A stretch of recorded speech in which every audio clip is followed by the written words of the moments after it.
Morning, gentlemen.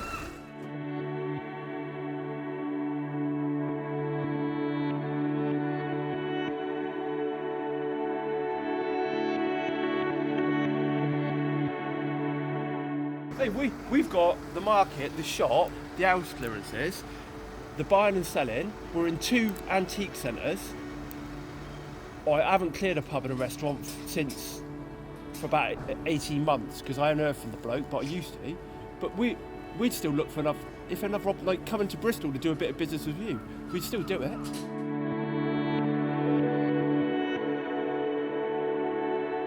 My name's Steve Griffiths. I run a company called GPR Traders here in Bridgwater.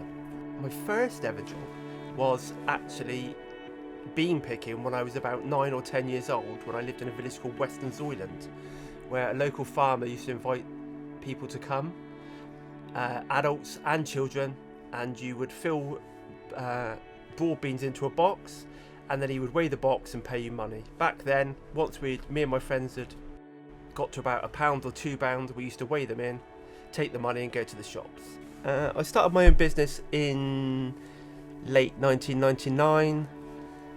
I'd been working for a small family-run business where the hours were insane.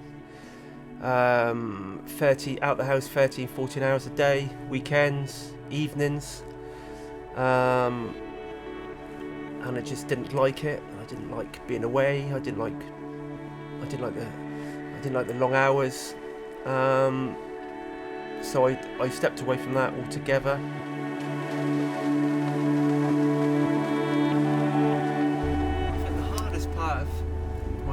Setting up the business and being self-employed was, and still is sometimes, is we never guarantee the money.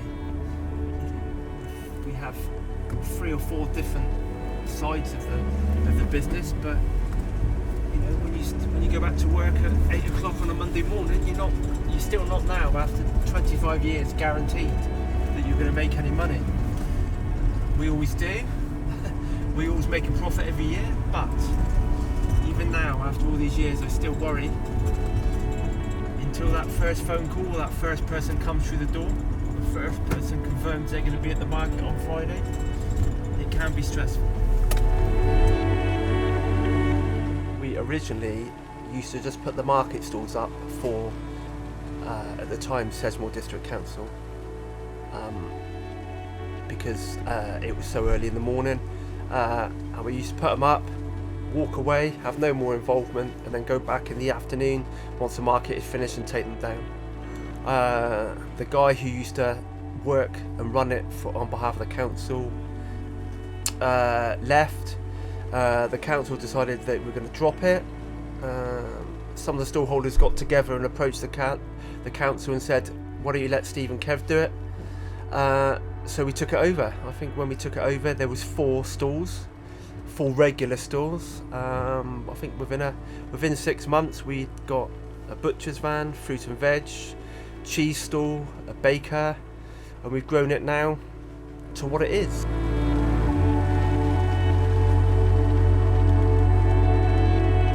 We had a very small shop in the other side of town, very small, and this was already established business that we bought.